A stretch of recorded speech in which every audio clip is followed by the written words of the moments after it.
Murdered, a podcast. I'm your host, AB.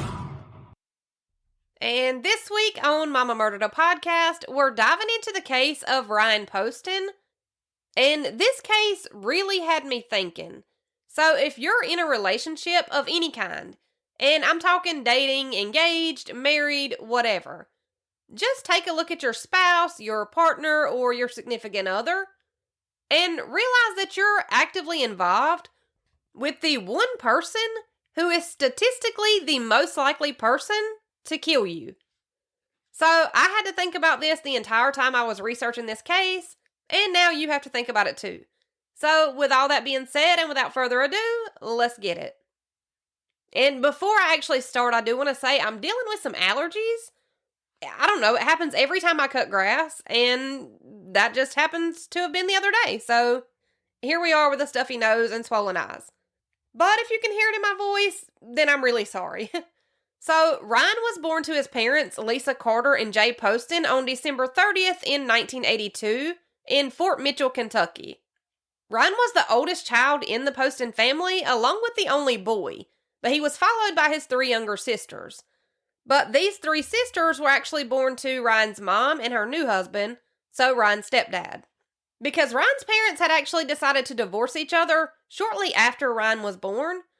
And from what it seems like, Ryan actually got pretty lucky when it comes to parents. Because even though Ryan's parents, Lisa and Jay, had divorced, they still got along really well, and they were both able to co-parent like a boss. Ryan's dad, Jay, and his stepdad, Peter, even got along really good too, which I feel like that just makes everybody's life so much easier when everybody can just be adults and push their differences to the side for the sake of raising a kid. So this wasn't a situation where Ryan wasn't close with his dad, or a situation where he hated his stepdad or anything like that. Ryan was actually pretty close with his stepdad, and he had a super healthy relationship with both his mom and his dad. Ryan's relationship was actually so good with all three of his parents that when Ryan got older, he decided to legally change his middle name to Carter, which was his stepdad's last name. So Ryan actually completely did away with the middle name that he was given at birth, and he legally changed his name to Ryan Carter Poston. And Ryan wasn't shy about telling people when they asked that he did this because he had been raised by both men, and that he felt that both men were worthy of being honored in that way, which is like the most wholesome thing I've ever heard in my life. And both Ryan's dad and his stepdad thought that this was such a good idea, and they were both super supportive about this decision. So this family is like the definition of a healthy, supportive family unit. And as Ryan got older, he attended high school, but he finished his high school experience a little differently than most of us probably did. Because Ryan started out at a traditional high school, and then he went to the Philippines for some of his high school years. But from there, he attended the International School of Geneva in Switzerland. So 3 different countries and 3 different high schools, and I'm not actually sure why Ryan attended all of these different schools in different countries. But after high school, Ryan decided to follow in the footsteps of several of his family members when he decided to attend law school. Ryan's grandpa, his uncle, and his dad were all attorneys. But before law school, Ryan had to attend regular college, so he attended the Indiana University, where he triple majored in history, political science, and geography. So tell me you're smart without telling me you're smart. Now, from here, Ryan started law school at Northern Kentucky University, and after law school, Ryan settled down in Cincinnati, Ohio, where he started working as an attorney. But Ryan wasn't just incredibly well-traveled and extremely smart. He was also super hard-working and dedicated to his job, and he was also exceptionally good-looking. Now, at this time, Ryan was 28 years old, and he was done with his education, and he already had his career on the right path, so he decided to try his hand at dating. And at first, he wasn't having much luck, but then Ryan was introduced to Shayna Huberts through a friend of a friend or on Facebook. If you look into this case, you'll see that they met both ways. So whether it was through a friend of a friend or on Facebook, either way the two met. And Shayna was absolutely stunning, but she was only 19 years old at the time that she and Ryan met. And keep in mind, Ryan is 28 years old when he meets Shayna.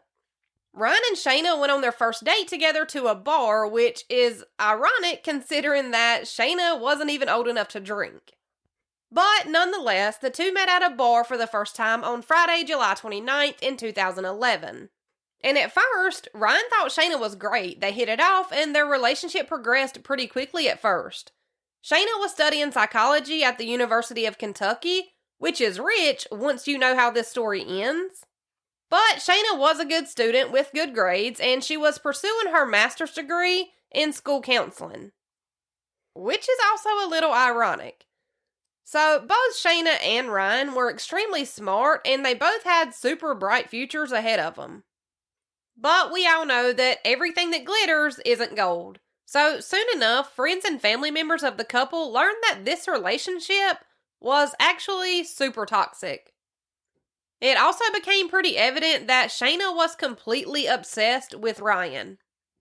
The couple were very much in an on-again, off-again type of relationship, and Ryan's friends weren't the biggest fans of Shayna, probably for a few different reasons, but I'm sure that they couldn't have had much in common with a 19-year-old, especially since all of Ryan's friends would have been around his age, and that would have been like creeping into their 30s.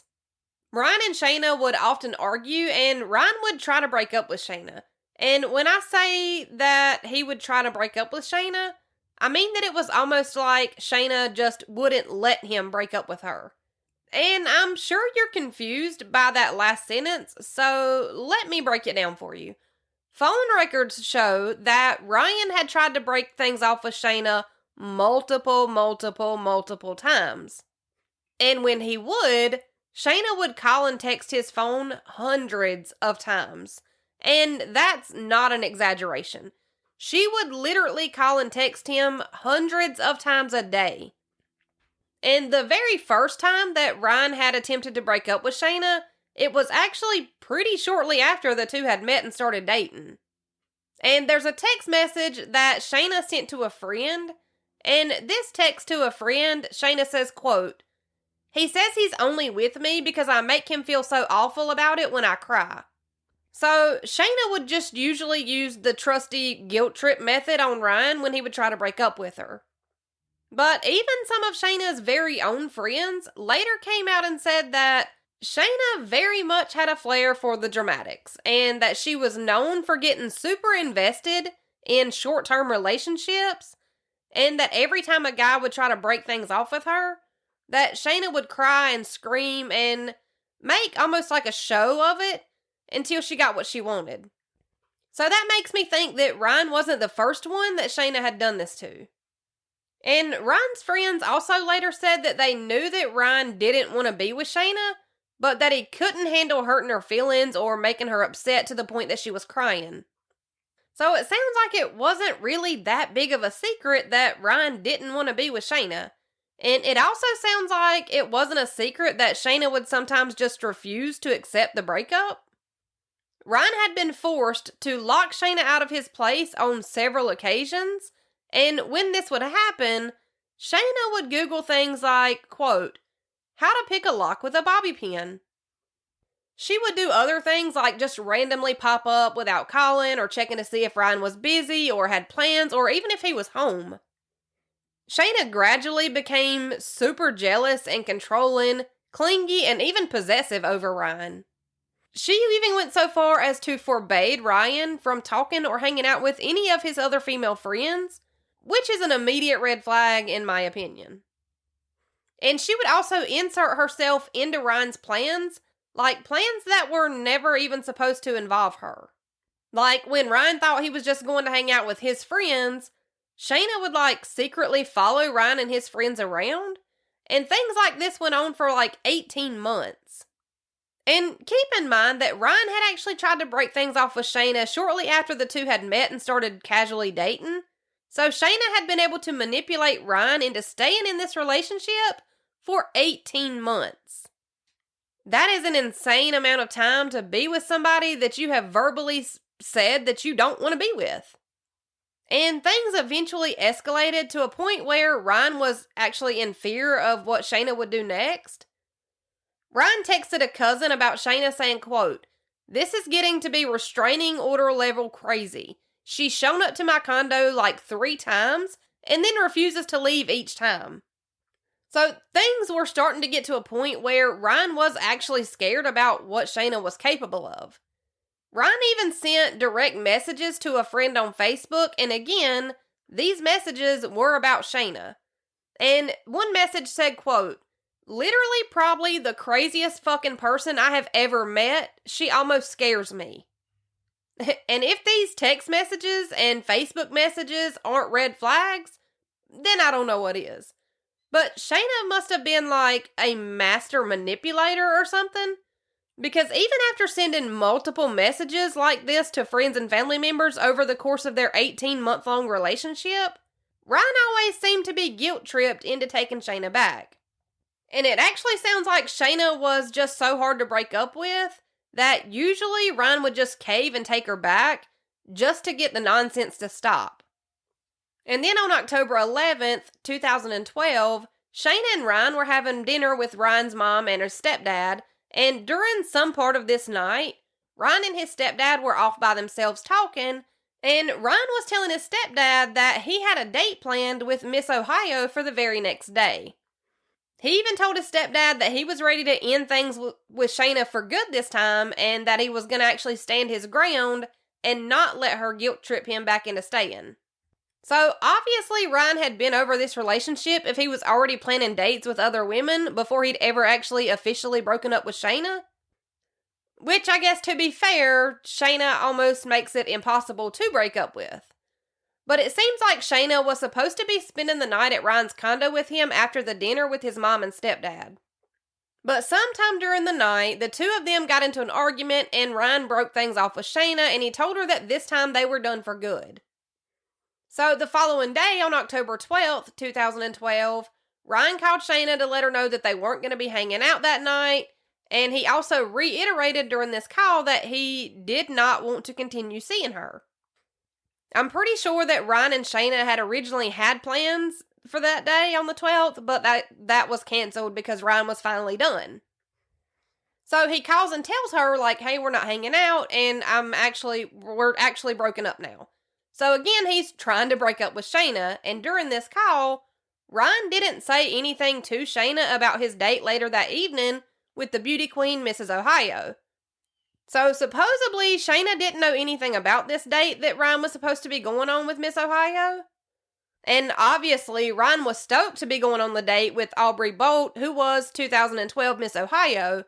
She was successful and obviously drop dead gorgeous, and he was even more excited to hopefully be done with the relationship with Shayna for good. Now, Ryan and Miss Ohio, whose name again is Audrey Bolt, they were planning to meet up at a bar that evening on Friday, October 12th, 2012. But Ryan never made it to this date. Instead, Shayna had shown up at his condo before his date, and it was shortly after she'd shown up to the condo that a 911 call came in from Ryan's place. The caller was Shayna. So I want to go ahead and play some of this 911 call for you, and then we'll talk about it. Campbell County 911. Ma'am, I killed my boyfriend in self-defense. What did you kill him with? A gun, a loaded gun in the house. Tell me where the gun is right now. The gun is in the house. I laid it on the bookshelf. Where are you? I'm standing about 10 feet from his dead body. Okay, are you sure that he is dead? He's dead, ma'am. He's completely dead. Okay. And how long ago did you shoot him? I don't know, 10 minutes, not even that long. Like 10 or 15 minutes ago? Yeah. Okay, what's your name? My name is Shayna Michelle Huber. The officers don't want me to stay on the line with you, so when they get there, they're going to want to know where that gun is, and we want you to get out safely too, okay? Okay, are they going to arrest me?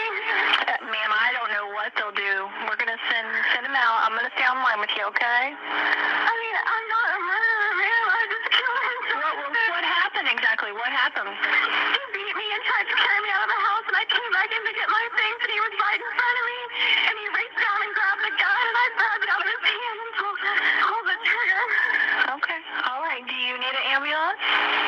Have you been injured? I'm not injured, ma'am. I was thrown into name? Ryan Carter Poston. He's an attorney in Cincinnati. Okay, have you had a history of domestic violence with him? Yes. Okay, and is this your gun? No, this is his gun. He keeps loaded guns in the house. So he slammed you into the couch, but you don't have any injuries? I don't have any injuries. I was just very frightened. He's a lot bigger than me. He's 6'3", 200 pounds. I'm 5'8", 120. And he picked me up, and I said, let me get my things at least if we're going to break up. And he threw me across the room, and I was very startled. I was laying on the floor. Okay. All right. And I killed him. Ma'am, you're sure he's not breathing at all? Because I have to go touch him. No, that's okay. They actually have someone that's outside almost right now, but I'm going to stay on the line with you, okay? Ma'am, and then because he was twitching and I knew he was going to die anyway, and he was making funny noises, I shot him a couple more times just to kill him because I knew he would have been. I'm sorry, you said you shot him a couple more times after that? Yeah. How many times did you shoot him total? I don't know. Okay, because he was twitching and you knew he was going to die, so you shot him again? Enough to make sure he was dead because he was twitching so bad and I don't want you to lay there and twitch. So you shot him instead of calling 911? Yeah, I did because I knew he was going to die anyway. Now, whoa. I know that was a little unclear. Most 911 calls are, but you had to have heard that she shot Ryan and made sure that he was dead because he was twitching and he wasn't still alive. But it just kept getting worse and worse and worse as the 911 call progressed. So another thing that I'm sure probably stuck out was when Shayna said that she had shot Ryan 10 or 15 minutes ago. Turns out Shayna actually called her mom before she even called 911. So that would mean that Shayna waited 10 or 15 minutes before she finally decided to call 911. And then when the 911 operator asked, like, okay, you shot him 10 or 15 minutes ago? Shayna just says, like, yeah, it hasn't been that long. So obviously this 911 dispatcher has Shayna stay on the phone with her until police show up to Ryan's condo. And when police get there, the dispatcher instructed Shayna to walk out of the door and to put her hands up, and Shayna agreed. Ryan's body was found inside of his condo, laying behind his dining room table, and as the officers started looking around at the crime scene, nothing about the way that Ryan was shot screamed self-defense like Shayna had claimed. It very much looked like Shayna had deliberately shot Ryan and then purposely waited 10 or 15 minutes to call 911 for help. So Shayna was immediately taken to the police station for questioning. And I think some of the officers took Shayna to the police station for questioning, and the rest of the officers stayed behind to, collect evidence and go through the crime scene at Ryan's condo. And immediately after Shayna was taken in for questioning, she got, super flirtatious with the officers. Overly flirtatious. And this is weird already, but it's exceptionally weird considering the circumstances about why she's even at the police station. At one point, Shayna even told one of the officers that he had eyes that she could just fall into. And this was just the first weird thing that Shayna did during her time at the police station. At one point, she also started singing Amazing Grace to one of the officers. And it was obvious that Shayna wasn't even a little bit upset about having to supposedly shoot her beloved boyfriend in self-defense, which, if you'll remember, is what she said happened when she called 911. But instead of being upset about having to take the life of somebody that she supposedly loved, she was singing Amazing Grace and trying to swoon the officers who were there to question her about the murder. Now, Shayna was read her Miranda rights, and then after that, she immediately asked for a lawyer. So the officer tells her, I can't question you anymore legally, but I do need to finish this report. So he just asked her for her full name and the spelling of her name. Shayna gives the officers her name, and then the officer asks what his name was, meaning Ryan. And I swear, y'all, Shayna says, who? The guy I killed? And the officer's just like, yeah, that guy. Obviously. But that was really the only question that the officers asked Shayna before she just started spilling her guts freely. She was recorded confessing to the murder of Ryan while she was supposed to be waiting for her lawyer to arrive. But instead, she told the officers several times that she'd shot Ryan. And when she was telling the officers what happened and that she'd shot Ryan, she says it all so matter-of-factly that one of the officers even reminds her, like, you do know that we're talking about your boyfriend's murder, right? Like, she was telling them all these things with absolutely no emotion, and the officers literally weren't able to ask her anything at all. Because Shayna had already asked for a lawyer, so if police would have continued questioning her, that would have jeopardized their case once it went to trial. And even though the police weren't actually asking Shayna anything at all, she still somehow managed to talk and talk and talk for like 2 or 3 hours without these officers ever having to ask her a single question. And the way that the police officers in this case handled this was kind of genius, because instead of trying to ask her any questions, the officers were just kind of taking turns going in and out of the interrogation room where Shayna was. And every time an officer would walk out and another officer would walk in, Shayna would just start word vomiting all over the officer that just walked in. So they just kept switching officers on her, and she kept talking and talking and digging herself into a deeper hole. And the way that Shayna recalled how everything happened so matter-of-factly, that would actually come back to bite Shayna in the ass once her trial started. Because these records of her confession played a big part in the court of public opinion.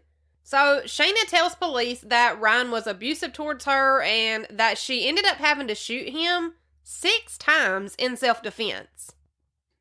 Which, if you aren't sure what qualifies as overkill, I feel like 6 times would do it. But one thing to note is that Ryan was a gun enthusiast, and being that he lived alone with no small children and no roommates, there were boxes of bullets just sitting on shelves in the living room or the dining room area, and he had tons and tons of guns. Ryan was licensed to carry a gun, and all of his guns were obviously legal and in his name, but there were multiple guns in his condo, which I can definitely relate to. We have a pathetic amount of guns, and 2 massive gun safes that can't even fit so much as another shell casing. But being that Ryan and Shayna dated for 18 months, she would have obviously known about all of his guns, and she would have likely known where they were. Which is important because during the 911 call, Shayna herself says that Ryan was shot with one of his own guns. And Ryan was shot in the face, and during the time that Shayna was spilling her guts to these officers, she tells one of them that Ryan was so vain, and she says that one of the last good conversations that they ever had was how Ryan was telling her that he wanted to get veneers and that he wanted to get a nose job. She then goes on to tell the officers that after she'd shot Ryan in the face and saw that he was still twitching, and that even though he was abusive, that she still loved him. So she says that she knew that he was either already dead or about to die because she saw him twitching. Then she decided that she didn't want to watch him twitch, but then she says that his face was already deformed from the shot to the face, and that he was such a vain person that he would have just hated having to live the rest of his life with a deformed face. And then she says that she shot him right here, and she points to her nose. But then she follows that up by saying, quote, "I gave him the nose job he wanted." And she even giggles after she says this. Well, like, what? Because yes, she actually said this. "I shot him right here," pointed to her nose and said, "I finally gave him the nose job he wanted." This woman is the definition of saying the quiet part out loud. And there was not one point during any part of this that Shayna shows any kind of emotion or any kind of remorse or regret. She's actually so unbothered by what she had done that at one point she even says, like, "No one's gonna want to marry me once they find out I killed my boyfriend in self-defense." And then she laughs again. She laughs out loud after she says this. But then she catches herself and she's like, "Oh, it's not funny, but..." So I feel like this just shows where her mind is. She literally just murdered her boyfriend, and she's joking about nobody wanting to marry her because she killed her boyfriend. And I'm just like, no, girl, nobody's going to want to marry you because you're batshit crazy. Now, while Shayna claims that she was abused by Ryan, and I'm not saying that Ryan was or wasn't abusive, I wasn't in this relationship, so I don't know. But while she's retelling what happened, she also never makes it out like she either had to kill him or he was going to kill her. A lot of the times, that's kind of how domestic violence murders happen. It ends up, getting to a boiling point of like, kill or be killed. But she never makes it out like that's how this situation played out. She just talks about Ryan in this like super condescending way, even after she just murdered him. And Shayna had already said and done some real weird shit during her time in the interrogation room, but at one point she's in the room by herself, and she starts saying, I did it, I can't believe I did it. But she's saying this in like a sing-songy voice. And then at another point, she's asking officers if she does have to go to jail, if she'll be able to take her cell phone with her or if they'll take it away from her. And then she starts asking about how she'll be able to shower in jail. And she says it so nonchalantly, just like, oh my God, am I going to get to shower in jail or is everybody just walking around gross? I feel like she basically said, like, do they let you shower in jail or is everybody just walking around with crotch rot and swamp ass? Like, girl, what are you even talking about? So, again, unprompted, Shayna says that Ryan was trying to break up with her, and she says that she was asking Ryan not to leave her and to stay with her and not to break up with her, the same thing that always typically worked for her. But she says that this time Ryan kept telling her that he was done, he kept telling her that she needed to leave, and he kind of made her get out of his condo. So then Shayna says that she told Ryan if they were going to break up, that he would at least have to let her come back in to get her stuff. And this is when Shayna goes back in to get her stuff out of Ryan's condo, and she says that this is when Ryan started to attack her. She also claims that Ryan had pulled a gun on her and pointed it at her face multiple times before the night of the murder. But this is just the first time that she's brought it up, coincidentally. And then she basically claims that she shot Ryan so many times so that he wouldn't have to suffer, which is weird. And she's also kind of sticking her foot in her mouth because she legit tells police officers that after she shot Ryan for the first time, that she did incapacitate him. So if this was an actual self-defense shooting, and if that one shot made it to where Ryan wasn't able to keep attacking her, then one shot is all she would have needed in order to be able to get away from him and, get out of this potentially dangerous situation. Like, the very first time she shot him in the face. I feel like he wouldn't have been able to do much of anything else to her at that point, and then she would have been able to get out of the condo and, left the place and called for help. Something else that you'll see if you look into the videos that are attributed with this case and the interrogation room, you will probably see different videos of Shayna dancing and twirling around the interrogation room while she sings out loud to herself literally anytime she's left alone in the room. And while she's telling the police about how Ryan was attacking her and how scared she was, she's crying and she's really playing the victim card. But as soon as the officers would leave Shayna alone in the room, she would instantly stop crying and she would just start dancing and giggling and talking to herself. Just real strange behavior. And naturally, with all of this, talking that Shayna freely did, she was finally under arrest for murder. And when the officer came in to tell Shayna that she was under arrest for murder, all she asked was, what degree? And the officer is obviously a little confused, and he just says, there is no degree. The charge is just murder. And once Shayna was arrested and the crime scene was looked at and examined, things weren't really adding up. Because even though Shayna claimed that she'd shot Ryan in self-defense, the blood spatter at the crime scene said something completely different.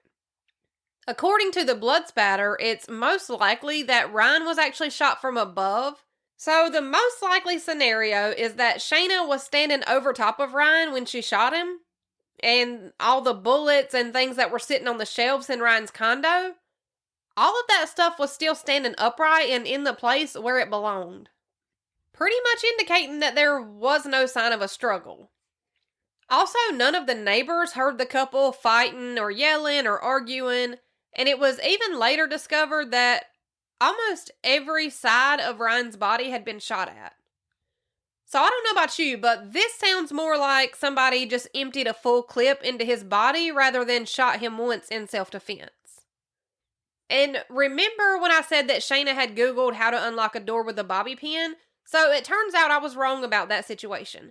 Shayna and Ryan had actually gotten into an argument, and Ryan had locked himself inside of his own bedroom just to get away from Shayna.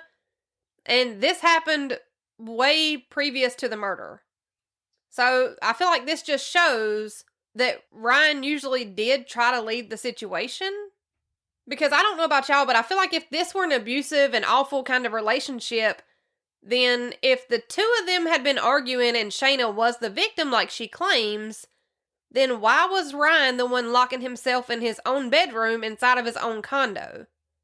I feel like if Ryan were the abuser, then Shayna would have used Ryan locking himself in a bedroom as a way to escape. She wouldn't have been standing outside of Ryan's bedroom door Googling how to use a bobby pin to break in. She would have fled. And then all the Facebook messages and text messages that Ryan was sending to his friends and family about Shayna only further proved that Shayna was most likely not the victim. And I was so curious as to why Ryan did not get a restraining order on Shayna, especially since he was an attorney. Like, he would have definitely known how to take out a restraining order. But I was looking into it, and in Kentucky, at least at the time, it was incredibly hard, or damn near impossible, to get a restraining order out on someone that you weren't married to or living with. Which I feel like that kind of just defeats the whole purpose of a restraining order. Because like in this case, Shayna was an obsessive stalker, and even though Ryan knew Shayna, most people don't actually know they're stalkers. Like, most people don't live with or marry their stalkers. So how the hell is this supposed to help a situation like what Ryan was in? Or how is it even supposed to help in an average, like, stalking situation? This completely defeats the entire point of trying to get a restraining order. Because Ryan and Shayna never lived together, and they definitely weren't married, so Ryan would have had to move mountains in order to be granted this restraining order. And like I said, the night of the murder, Ryan's neighbors all said that they didn't even hear the couple arguing, but they did hear the gunshots. So I almost wonder if they weren't arguing at all.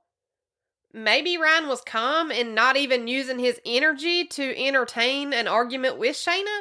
And maybe this time Ryan actually stood his ground and told Shayna that he was done, and that there was no crying to get him back or guilt tripping him into caving.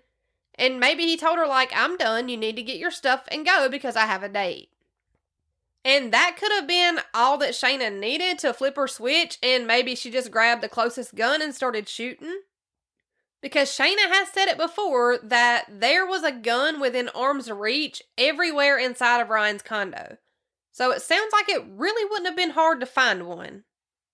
But if Ryan wasn't actually arguing with her this time, that may have scared Shayna.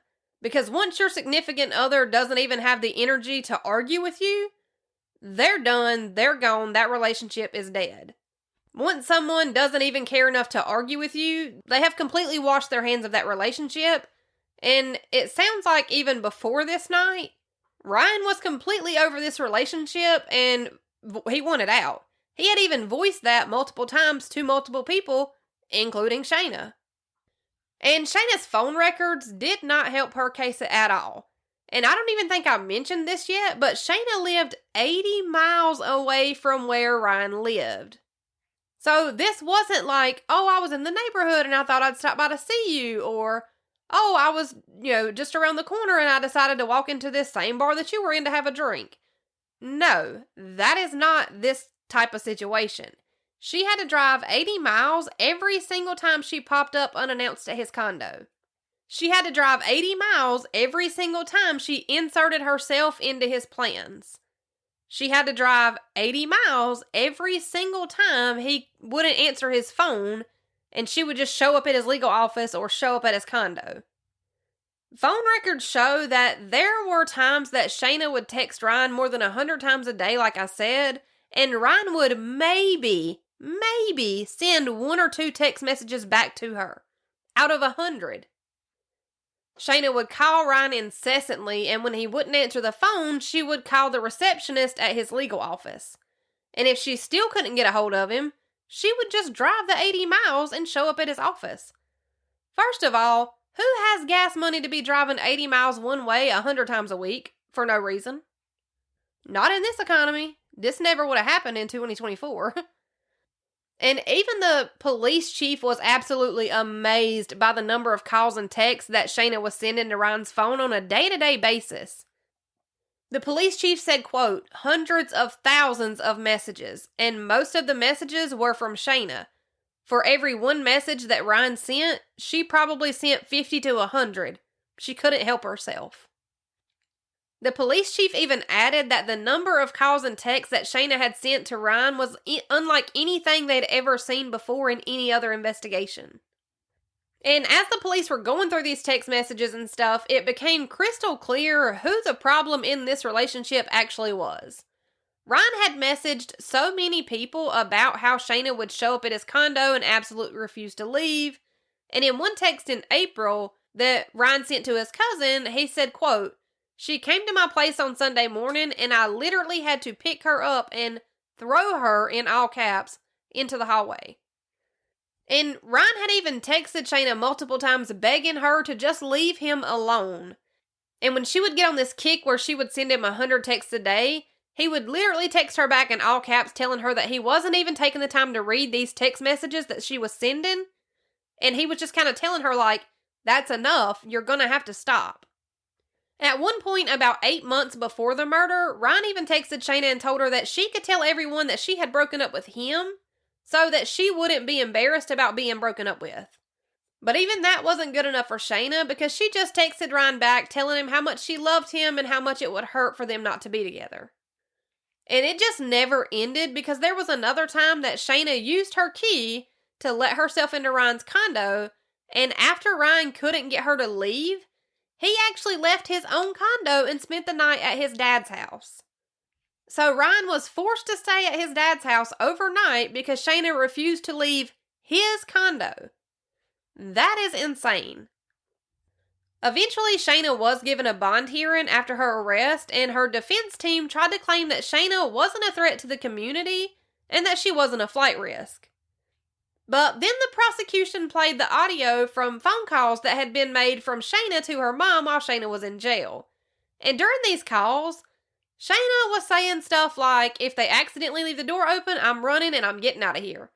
And she would tell her mom that she wanted to escape from jail and change her name and change her appearance and move to a different country. So Shayna's defense team is like, she's not a flight risk. And the prosecution is like, no, she definitely is, and here are our receipts. So when Shayna was asked about all the comments that she'd made to her mom about trying to escape jail, Shayna just said something like, how am I supposed to remember every conversation that I've ever had with my mom? So, needless to say, Shayna wasn't given a bond amount and she had to wait in jail for her trial to start. And her trial did finally start on April 13th in 2015. And this is when all the singing and dancing and twirling and flirting from the footage that was recorded in the interrogation room came up. And the public went crazy for it. People were so invested in this trial just because of the things that they'd already seen and heard. And the prosecution started off the trial by explaining to the jury how Shayna had planned and executed the murder of Ryan Poston. The prosecutor tells the jury that Shayna was obsessed with Ryan and that Ryan was the one person that Shayna fixated on. And of course, the prosecution used Shayna's own actions and words against her. For starters, Shayna had admitted to shooting Ryan 6 times, and she also admitted to shooting him the last couple of times just so she didn't have to stand over him and watch him die. And obviously, the phone records, the excessive calls and texts, they were all brought to the jury's attention as well.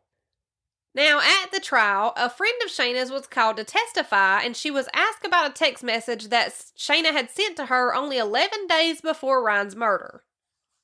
So 11 days before Ryan's murder, Shayna had texted this friend telling her that she and Ryan were going to the shooting range together that day, and then she said that she wanted to just turn around and point the gun at Ryan and shoot him while they were at the shooting range, and then tell the police that it was an accident. Y'all, this was 11 days before she actually shot Ryan and claimed self-defense. So she had to have already been thinking about killing him before she ever actually did it. And I will say that a lot of couples and spouses will a lot of the time say something like, "Oh my God, I could kill him." Or maybe something like, "He threw his clothes right beside the clothes hamper instead of inside of it again. I swear I could kill him." But there's a big difference between saying, "Oh my God, I wish he would just put his clothes inside the clothes hamper. I could kill him," and saying, "I want to turn around and shoot him and say it was an accident." Those are two completely different things.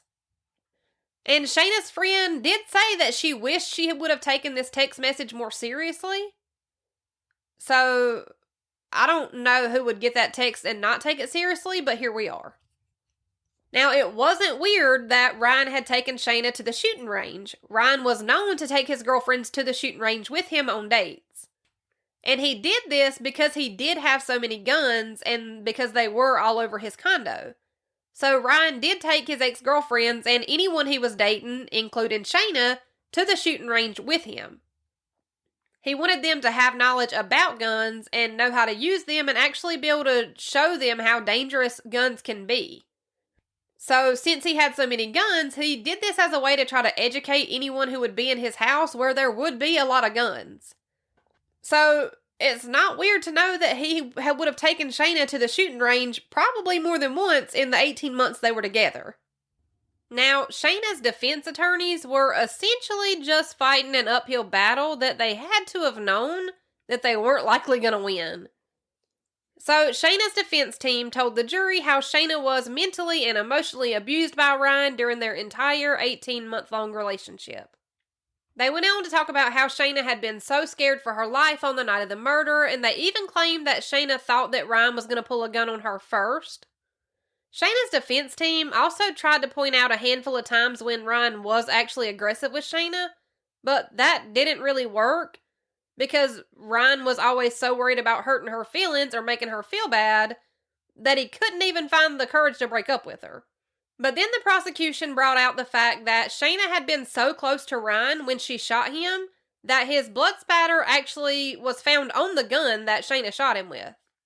Now, the defense brought up something that had happened recently before Ryan passed away.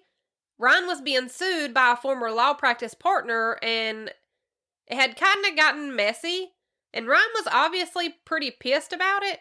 So, Ryan took to Facebook like we've all done, and on his Facebook account, he posted something that said, quote, "I want to rig explosives to everything I see."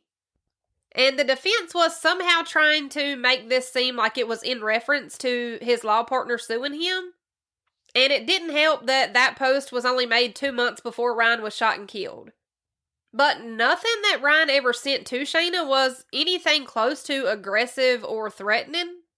And when asked about that post, Ryan's friend said, yeah, he was pissed about being sued, but that post on Facebook wasn't directed at one person or anything. They were basically saying that once you knew the context behind it, it really wasn't that serious. And I will say, as bad as it is to say, I get being so pissed off that you say something just really off the wall that you know you don't mean. My almost 13-year-old recently had his first quote-unquote girlfriend, who he only saw a handful of times in passing at a baseball game, but they did FaceTime a few times every week. So they quote-unquote dated for a little over 2 months, and when she broke up with him and he called me in his room crying to tell me how much his little heart hurt, I immediately called my own mom, and I told her that I hope that little girl can never find her Roku remote. I hope she always gets cold french fries. I hope everything she drinks is flat. I hope she can never find matching socks again. I said that I hope she had mosquito bites that always itched and that she always had a gnat buzzing around her ear, but she could never find it. And mind you, I was saying all these things about a 12-year-old girl. Do I feel bad about it now? Meh, kinda. But was I pissed that she'd broke my baby's heart for the first time? Absolutely. So, I get it. Ryan was pissed and he was venting on Facebook, something that we've all done, and don't try to lie to me because I know we've all done it, even though we aren't proud of it. And I feel like it is also important to remember that Ryan was pissed, but he didn't actually ever take his anger out or act on his anger with the guy in the lawsuit. So, I mean, it really seems like he was just venting on Facebook. It was also brought up that Shayna had Googled couples who have killed their partners or spouses in self-defense, and it hasn't been confirmed, but it has been alluded to that Shayna was looking pretty heavily into the Jodi Arias case, which is a pretty similar case to this one. The prosecution pointed out how nothing was out of place in Ryan's condo. There were no shelves knocked over, there was nothing broken, there was nothing turned over. Ryan's condo showed absolutely no sign of a struggle or an attack like Shayna had claimed. And with Shayna claiming that Ryan had attacked her, which she says is what led to her shooting Ryan in the first place, police testified at trial that while Shayna did have a few very small, very light bruises on her body, that these bruises in no way indicated this massive attack and struggle like Shayna had claimed. And then Shayna and her mom came up with the craziest shit I've ever heard in my life. Now, during the trial, both Shayna and her mom claimed that Ryan had all of these guns just laying around his condo, which we know is true. But then Shayna and her mom tried to say that Ryan would stand a book up inside of his condo and shoot it. Like he was doing target practice inside of his condo. So, he lived in an apartment complex. If he were shooting guns inside of his condo, somebody would have either, one, heard and reported random gunshots coming from inside of a condo, and two, a bullet likely would have went through the wall of Ryan's condo and into somebody else's condo. There is just absolutely no way that this happened. Now, prosecutors did confirm that there was a wooden book in Ryan's condo that did look like it had been shot. But that could have easily been something that Ryan took outside to use during target practice to shoot at. I'm not sure, but you will never convince me that Ryan was just willy-nilly shooting bullets inside of his condo and nobody ever heard it and nobody ever reported it. And also that no one had just stray bullets flying through their walls. That is insane. There is just no way. And Ryan was trained in gun safety, so much so that he made sure that even his girlfriends knew that guns weren't toys. I feel like it's safe to say that he would have known better than to shoot a book inside of his condo. But this was Shayna's way of trying to prove that Ryan just played with guns all the time, and that he would sometimes just grab the nearest gun and point it in her face, and then ask her what she should do if he shot her. Which, for the record, I also don't believe ever happened. I feel like if he were pulling a gun out on her randomly, she wouldn't just be randomly showing up to his condo. So, I don't know. And Ryan's friends all say the same thing, that Ryan was a super responsible gun owner and that they never worried about guns around Ryan. And then during the trial, it was kind of questioned as to whether or not this shooting was, classified as premeditated, because in order for Shayna to even be able to shoot Ryan, she would have had the wherewithal to release the gun's safety. So she would have had to have been thinking through the process of shooting this gun and shooting Ryan. She would have had to have made the choice to release the safety on the gun, and then she would have had to make the decision to go even further and pull the trigger. Ryan was shot with his own gun, and Ryan would have likely taught Shayna how to release the safety on his guns. Because the safety is designed so that if the trigger is accidentally pulled, that the gun won't actually fire a shot. The gun won't do anything if the safety is on. You have to physically release the safety in order to even be able to pull the trigger to have the gun actually fire a bullet. So that was at least two choices and thought processes that Shayna would have had to have thought through in order to get this gun to fire. The safety and then the trigger. Now, once the trial came to a close and it was time for closing arguments, the jury deliberated for a whopping 5 hours before coming back with a guilty verdict. Shayna Hubers was found guilty for the murder of Ryan Poston. The jury also rejected Shayna's claim of the murder being in self-defense. Shayna was later sentenced to 40 years in prison without the possibility of parole, which is good. But then, in 2016, Shayna appealed her case, and you will not believe me when I tell you that Shayna's conviction was actually overturned. And it was overturned because one of the jury members from her original trial hadn't disclosed that they had a felony conviction. So Shayna was granted a whole new trial that began in January of 2018. The second trial was a lot like the first one, except there was a lot more talking about Ryan and Shayna's sex life that was brought up during the second trial. And it was during this second trial that some messages were shown where Shayna had agreed to let Ryan bring another woman into their relationship, at least sexually anyways. But in order for this to happen, there were some terms that Ryan had to agree to. Before Shayna would sign off on bringing another woman into their sex life, one of those terms was that Ryan had to agree to post at least 10 pictures of himself with Shayna on his Facebook page. Ryan also had to agree to show Shayna more love and affection and to openly communicate with her more. So this just sounds like another way for Shayna to be able to manipulate her way into staying in this relationship with Ryan. I feel like this came about. Maybe Ryan told Shayna that he didn't want to be with her, and her first thought was, I wonder if I offer a threesome with him if he'll just stay with me. And naturally that worked. Now, Shayna never apologized to Ryan's family or friends. She never showed an ounce of remorse, and anytime she would be asked if she regretted what happened, Shayna would answer that she was sorry that her friends and family weren't going to be able to see her whenever they wanted.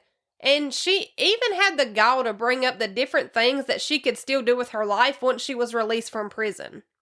Now, after this second trial, Shayna was again found guilty of the murder of Ryan Poston, but this time she was only sentenced to life in prison, but this life imprisonment came with the possibility of parole. She would be eligible for parole after serving at least 20% of her life sentence. And I checked, and the earliest that Shayna can even be considered for parole would be 2032, which I feel like that's not long at all.